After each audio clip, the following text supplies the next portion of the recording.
Chugga, chugga, chugga, chugga. We all know the sound of a train engine, right? Only this was more sick sounding, so it was like, and it was coming from my car. Just when I was getting onto college campus, and it timed perfectly where everyone was going to the cafeteria at right that moment.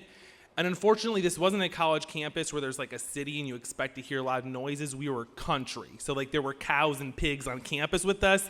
And so everyone could hear this loud noise coming from my car. I had just spent a lot of money that I absolutely did not have to get all the spark plugs replaced. And apparently the mechanic put in the wrong size of spark plugs, so they blew.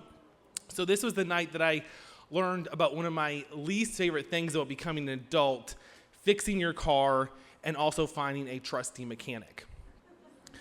When I graduated from college, I bought my very first new-to-me car. It was a 10-year-old Honda CR-V, and I love this car. It was brown on the outside and the inside. It had a card table in the back. I only used it once, but I felt so cool, it really like fit my aesthetic.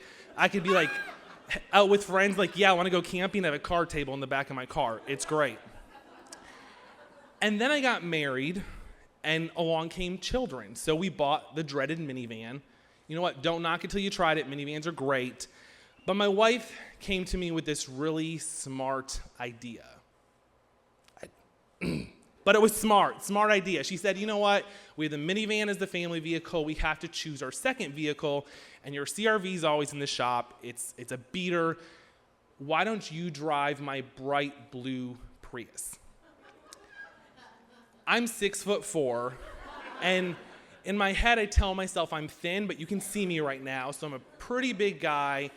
And there were a lot of like clown car jokes that people made, but I drove the car and I truly loved it. It's great for the environment. The gas mileage is good. A Prius is awesome. And then it started to have electrical problems. And it got to the point where if I wanted to start the car, I had to jiggle this wire on the battery, but that was in the trunk, and the trunk didn't open. So I'd crawl through the back door, over into the back trunk, wiggle the wire, and I would know if it worked when the car alarm started. Beep, beep, beep, beep.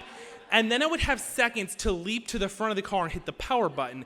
If I did not hit the start button on time, I'd have to do it again, and it would usually take 2 to 3 times to do this. So the poor people just at Kroger, like walking along with their groceries, hear this sound. They look over, and this large man's car is shaking, and he's jumping from the back to the front, back and forth, back and forth. I would just try to leave work, and my coworkers are all coming up to me, like looking so concerned. I'm like, I'm fine, everything's okay. They'd like walk away, and in my head I'm thinking, I'm fine, I'm just poor. I can't afford a new car. Eventually it got to the point where the car wouldn't start at all. Even the Toyota mechanics couldn't fix it, so we started car shopping. And like most of you in the room, you understand this, we were on a budget. But to the point where I went to a dealership and told him what I could spend, and he brought me to the back to a place that was like fenced in because they didn't want you to see these crappy cars. The car that fit in our budget had a car phone. This was only like 4 years ago. A car phone with a wire coming out of it. But eventually, we found a car, this is amazing, for less than $5,000 with only 80,000 miles, and I bought it so fast, a Fiat 500. And for those of you who don't know what that is, it's a compact car with 2 doors, so my car just got smaller. And I asked the mechanic, or the dealer rather, to take me to a nearby parking lot because it was a stick shift and I had never driven one. So I just Googled how to drive a manual car, and about 30 minutes later, there I was, driving down the road, once again, all eyes on me in my car, stalling all the way along. But, you know, the engine and transmission on this car have been great, but everything else has broken. Like, I don't have time tonight, so I'll just stick with 2 of the main things.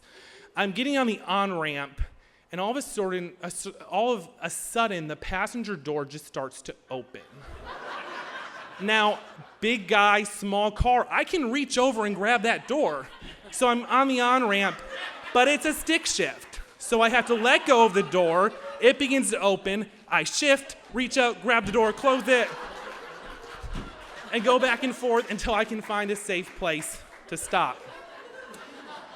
The back of this car also stops opening the hatch, but I can do it with a screwdriver. But then something as simple as like, I need to get a bag of dirt from Lowe's becomes complicated because there I am in the parking lot, and all of a sudden people are walking through, and I'm in the back, and I jimmy it, and it's heavy, so then I just have to like burst from the back, ooh, and they're right there, you know.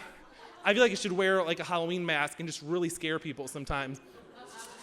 So about a few months ago, my wife's grandfather reached out, and he said, hey, would you like my 18-year-old baby blue Cadillac DeVille? Yeah. Heated leather seats, 4 doors that close and stay closed, and a trunk that opens. And I said, yes, please. It absolutely does not fit my aesthetic. But I think what I've learned as an adult for me is that I can't let what I drive be what drives me, because my cars have taken me so many amazing places. That first beat up car that I had that was a hand-me-down from my dad, that's what I picked my wife up in for our very first date. The clunker of a CRV, I brought my first daughter home from the hospital in. The Fiat 500, I have nothing good to say about that. It can go to hell in a handbasket, and it would fit in the basket. The Cadillac DeVille that I now drive is in the shop right now getting the power steering fixed. But that's a story for another night. Thank you.